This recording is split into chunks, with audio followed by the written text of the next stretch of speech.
салом алайкум бародаро, хуш омадем ба канали Маҷиди Кулобӣ. Бародарҷоно, мегзарем ба дарси сеюми ғиҷак. Кадом бародаре ки хоҳиш дорад барои дарса ёд гирифтан, марҳамат тамошо кунам, барои худаш мисол ёд мегирад. خب این اسبابی که در دست ما میبینین الکی به همه شما معلوم شد. هر یک اسباب جورشوی خود را دارد، یعنی که اسباب رو در دست گرفتین. اول جور نمودن اسباب، طرز جور نمودن اسباب. ما داریم دو نمود جور کنید، کوارتاوی، کوینتاوی. کوارتاوی گفتن چی را میگن؟ کوارتاوی یعنی که جوری خلقی، آوازهای خلقی میشه. مثلا در موسیقی های فلکی نواخته می شود.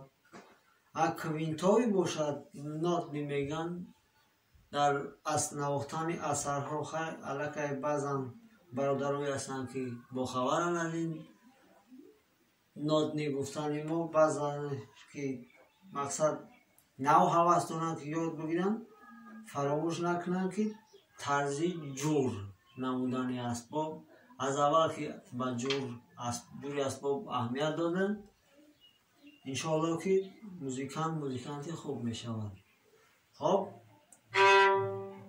در درس‌های پیشتر ما با شما علاقه معلوم نمودیم. داریم ما گامه ره مژور داریم، لا مژور داریم، لا مینور داریم. این رفتن میگیرد بسیار. خیلی اگر که سر کنین از اول این چیزا مراجعت نماید، ما علاقه به شما معلوم می‌نماییم. هیچ وقت فراموش نکنین طرزی جا به جا گذاری انگشتان. هر یک انگشتی که ما جا به جا میگذاریم، مثلا سر میکنیم در سیمی سال، یکم انگشت نوتای لا میشود، دوم انگشت نوتای سی میشود، سوم انگشت نوتای دو میشود، چهارم انگشت نوتای ر میشود. خب در سیمی ر یکم انگشت می، دوم انگشت فا، سوم انگشت سال، چهارم انگشت لا.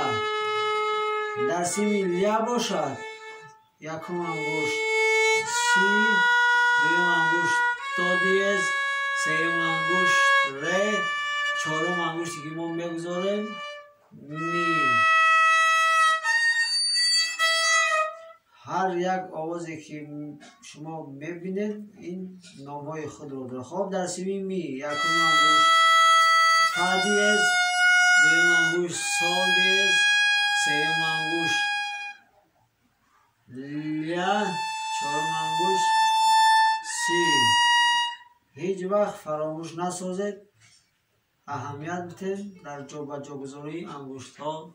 یعنی که در طرز استفاده بری کمانچوب فقط کیست رو استفاده بریم. خامت راست گرفتم، کیست آزاد باید باشد، آزاد دستا، آزاد انگشتا. نواختنی اسباب غیجک به حد همین چیزا رو طلب میکنند.